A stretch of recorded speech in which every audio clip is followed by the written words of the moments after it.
Welcome to the Hourly Podcast. In today's episode, Katie Marzolf, Human Resources Director for Southwest Georgia Oil Company, reflects on her diverse career across industries such as marketing, banking, consulting, and retail. She shares her surprise at the scale and significance of the convenience store industry and delves into the unique challenges of staffing in retail, especially the high turnover rates. Katie underscores the critical need for training managers in effective interviewing and legal compliance. She also highlights the importance of hiring the right people to mitigate turnover, creating a cohesive culture across multiple store locations, and leveraging technology for improved communication. Enjoy. Thanks for being on the podcast, Katie. I know I was really excited to have this conversation today. For those in the audience and those listening to the podcast that don't know you, explain a little bit about yourself. Like, who are you? What do you do? Where do you live? All those good things. Okay, so I'm Katie, and I've been in human resources for close to 25 years now. I've been in several different industries: manufacturing, banking, consulting. Most recently, the last decade, I've been in retail. So more specifically, the convenience store industry, which was quite a surprise to me. I just was not expecting the convenience store industry to be the business that it is. I'm not really sure why. I mean, manufacturing, I think, is self-explanatory in baking, but when I thought of convenience stores, I thought of, my local gas station. I had no idea what a huge business this industry was. This episode is brought to you by JoJo, an AI virtual recruiter powered by Sprockets. Designed for the hourly workforce, JoJo works 24/7 to source, screen, and schedule interviews with the best applicants for your business. JoJo helps reduce employee turnover and time spent hiring so you and your team can focus on other important tasks. To learn more, head to sprockets.ai/JoJo. So you were just telling us about switching over to retail and how that was such a big surprise for you. Yeah, like I had no idea what the convenience store industry was all about. Did I tell you that? Yeah. So okay. Tell me just on that note, particularly in HR, I'm sure staffing was crazy different than some of your other roles. And yes. Of course, this being the hourly podcast, I'd love to learn a little bit more about kind of what that shift was like. If you had any moments where you're like, whoa, this is a different space, and anything you'd be willing to share along that. Absolutely. So I think the biggest shock I had was, in manufacturing, your turnover rate is maybe 3 to 5%. If it gets over that, something's bad wrong. You come to retail and when I came here, I think their turnover rate was like 125%. It was through the roof, which had my head spinning. But, once you dive in and you start to realize, for me at that time, my company that I work for now was really small. I think we had about 300 employees, never an HR function. Right. So once you start teaching your managers how to interview and what to look for in an interview and how to engage and retain their employees, it really slowed down. And at that time I was really proud because I got it down to 75%. Yeah. And that's incredible, right? Average turnover, I think, according to the last NACS report, was like 144% annual turnover. So you're twice. Yes, and I'm sorry to report we're back up high again, but talk to me a little bit about that, right? So really interesting what you said, and I actually see this a lot, particularly in C stores, is with growth comes sophistication with HR. So the beginning, kind of like the founders, it's about let's get units, let's get the gas in, let's get operations up and running, and like the people just kind of come later. And then out of kind of necessity, like, oh man, we got to bring in somebody in HR. Right. Yep. And talk to me about some of those few things you started with. You mentioned interviewing, but what else did you kind of adopt as soon as you got there to have that really quick gain on efficiency? Okay, so the first thing was to come up with an HRIS system because we did not have that. And that was a long time ago. So I will give them a little credit to that. That was a new to the HR industry thing back then. Applicant tracking was also something that was very new. And really the decentralization of our hiring process, me not doing the hiring, but teaching the others to do hiring. That was really important. And then teaching our managers about legal and government compliance. They just didn't know what they didn't know. And so we started spending a lot of time training them and teaching them why FMLA is important, how it works, how you handle workers' comp claims, all those kinds of things. Yeah, what's funny is like that's a recurring thing on this podcast is everyone just assumes that GMs know all of these things, right? That's right. Like, the basic interviewing function, right? And usually the GM isn't SHRM certified, HRCI, or even college educated, right? They grew up inside of the convenience store. They worked like heck to get to the GM position, but no one ever told them about illegal interview questions versus legal interview questions. Correct. Right? Or like the importance of getting to applicants really quickly, or how to get people in, how to treat them. Like it might be obvious to some, but not inherent to others, right? So when you think about that, what are some things that you do ongoing to just keep the GMs as up to speed as possible, knowing that you can't get everything, right, across a large network? Oh, yeah. So we actually do a pretty good job of that. We have a couple of meetings a year where all of our store managers come in. And of course, human resources is a part of that, but so are the other divisions in our organization, whether it's marketing or accounting. And we do presentations with our store managers. When we have new store managers, we have a training coordinator that is aligned with the human resource department, not operations.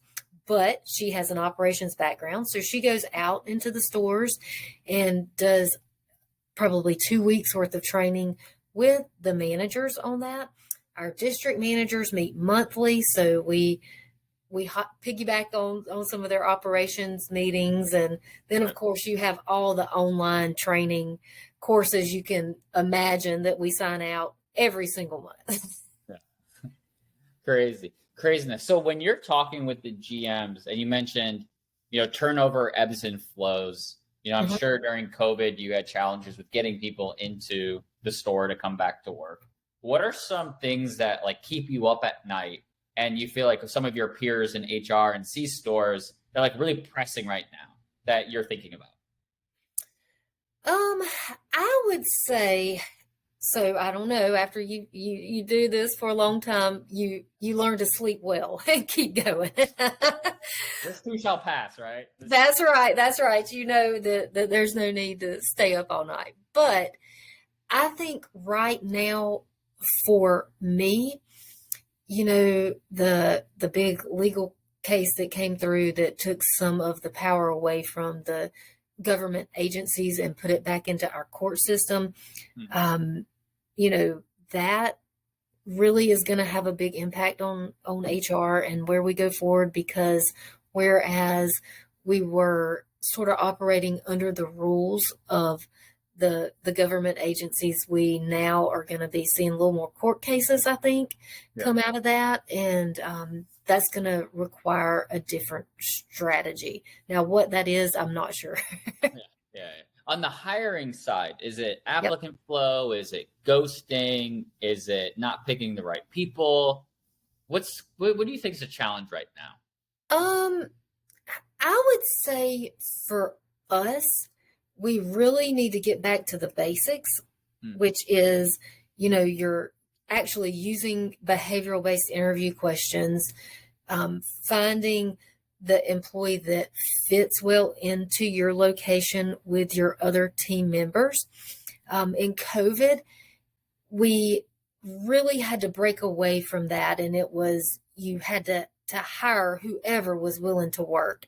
And so now for us specifically, prior to COVID, in most of our locations, you have that one position that will turn. All the others don't. That is pretty high retention. I think our retention's 65%. So the majority of them stay. It's just that one position. And now after COVID, I'm happy to report we are back to that one position that's turning. And so now we've got to focus on getting the right person in that position to stop some of that churn. And how do you do that?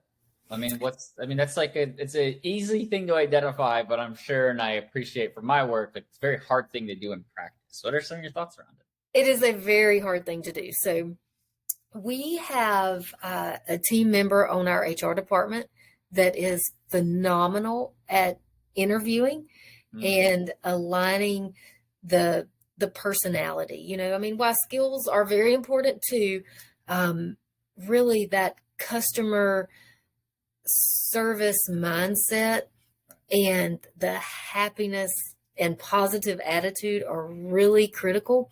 And so she spends an enormous amount of time. We look at our stores with the highest turnover, and she focuses on those managers and interviewing with those managers, helping them find folks. And hopefully through that process, teaching them how to do that so they can continue to be successful. Right.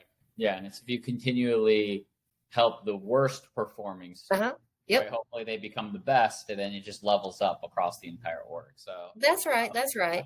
I think that makes sense. And then, like one thing that is really interesting to me about C stores, because it's not that high of employee count per location, but the geography is vast. I'm sure you guys spend, how many states are you in today? 3. So you're in 3, probably hundreds of miles, right? Yes. And so how do you, like, from a corporate perspective, an HR perspective, how do you communicate with everybody? Like, how do you make sure that you have a central kind of hub? Or are you more of the mind of every location's its own arm, and they're responsible for kind of their own culture, their own subset of the company?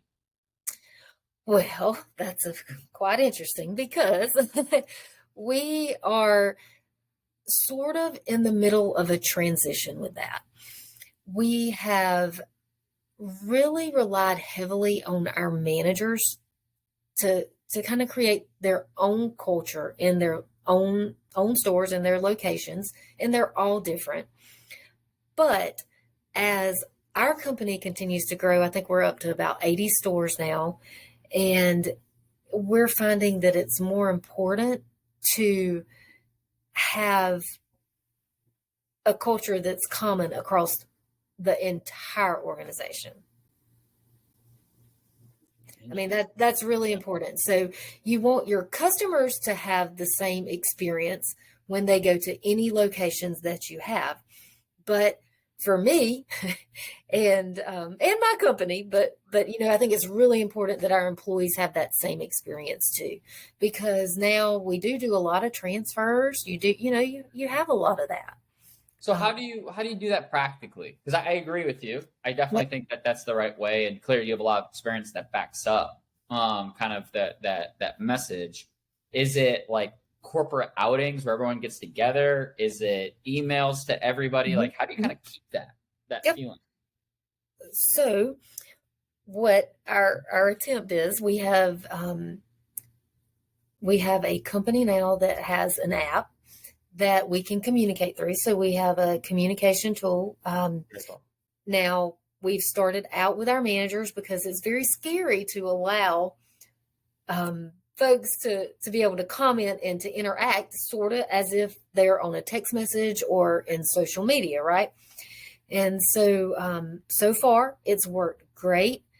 They're very engaged. It's almost like having water cooler talk, which I think is what creates that I guess cohesiveness of culture. Right. But we are getting ready to add our assistant managers to that. And then hopefully we'll be adding all of our team members to that. And so we communicate that way. We're trying to communicate more frequently. prior to this, and still to this day, we disseminate information down through our district managers into our stores. But if we want it to all be the same, it's got to all be the same. Love it. Well, we're coming up on time. I've enjoyed this conversation. We're going to have to do one in a year or two so we can kind of check in and be like, hey, what's new? What's all these exciting things? How are they going? But I ask every single guest, the same question as their last question. And that's, what was your first hourly job?